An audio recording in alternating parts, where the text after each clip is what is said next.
వాళ్లకు అప్పులు ఇస్తున్నారు రాజధాని కట్టుకోవడానికి. వాస్తవానికి విభజన హామీలలో ఒక హామీ రాజధాని పూర్తి నిర్మాణ బాధ్యత కేంద్ర ప్రభుత్వానికి.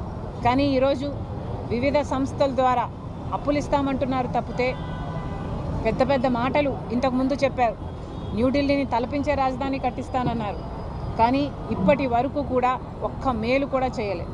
ఆఖరికి విశాఖ స్టీల్ కూడా ఎప్పుడు ప్రైవేటైజ్ అవుతుందో అని బిక్కుమంటూ అక్కడ వాళ్ళు కూడా బతుకుతున్నారు.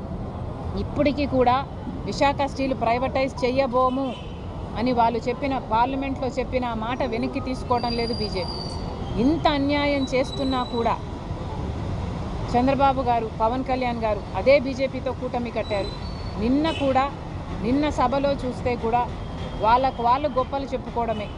సంవత్సరం రోజులైంది అధికారంలోకి వచ్చి. డబుల్ ఇంజన్ అంటున్నారు.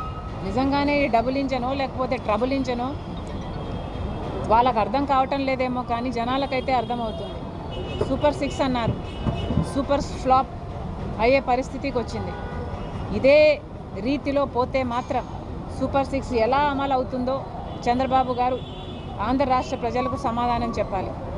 అన్నదాత సుఖీభవ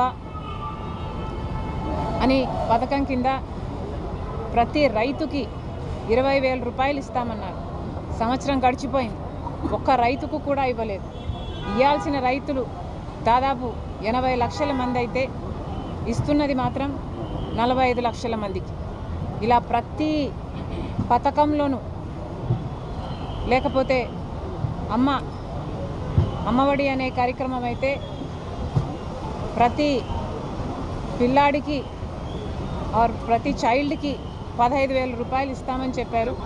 కానీ ఇంతవరకు ఒక్కరికి కూడా ఇవ్వలేదు. ఇక మీదట ఇస్తామంటున్నారు. అది కూడా 20 లక్షల మందికి. 87 లక్షల మంది ఉంటే 67 లక్షల మందికి మాత్రమే ఇస్తామంటున్నారు. ఇలా ప్రతి సూపర్ 6కు చెందిన హామీలో మీరు కోతలు పెట్టుకుంటూ పోతే మరిది అమలు చేసినట్టు ఎలా అవుతుంది అని అడుగుతున్నాం చంద్రబాబు గారు. నిరుద్యోగ భృతి ఇస్తామన్నారు. ఈ హామీ చంద్రబాబు గారు ఇంతకుముందు ముఖ్యమంత్రిగా ఉన్నప్పుడు కూడా ఇచ్చారు.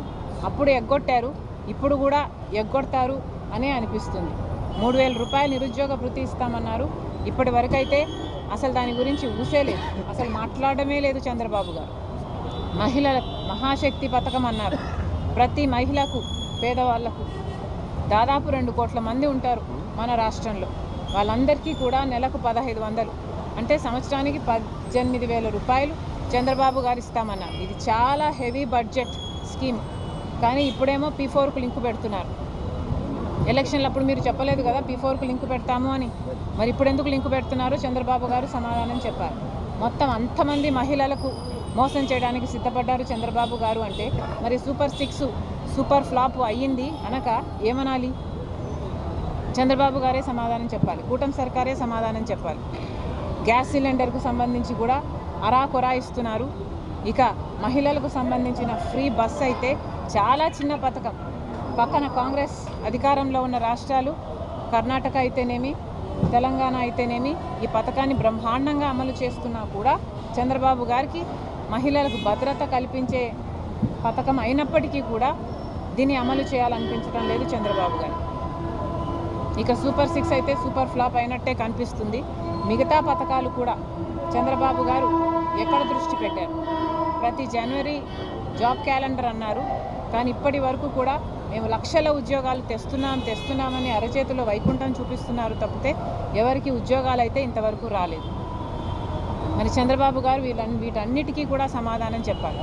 ఫీజు రీయింబర్స్మెంట్ బకాయిలు అయితే 4,300 ఉన్నాయి. ఆరోగ్యశ్రీ బకాయిలు 4,000 కోట్లు ఉన్నాయి. ఇలా ఒక్కొక్కటి నిర్వీర్యం చేసుకుంటూ పోతున్నారు చంద్రబాబు గారు. కరెంటు ఛార్జీలు జగన్మోహన్ రెడ్డి గారు 5 సంవత్సరాలలో 32,000 కోట్ల రూపాయలు జనం నెత్తిన మోపితే చంద్రబాబు గారు ఒక్క సంవత్సరంలోనే 17,000 కోట్ల రూపాయలు అదనంగా మోపారు. మరి ప్రజలకు ఏం మేలు చేస్తున్నట్టు? పేదవాళ్ళకి, ఎస్సీ ఎస్టీ బీసీ వాళ్ళకైతే 50 సంవత్సరాలకే పెన్షన్లు ఇస్తామన్నారు. ఇలా ఒక్కొక్కటి చెప్పుకుంటూ పోతే ఇంకెన్నో.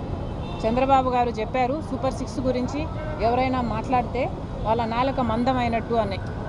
మేము ప్రశ్నిస్తున్నాం, నిజంగానే చంద్రబాబు గారు తమ గుండెల మీద చేసుకొని చెప్పాలి.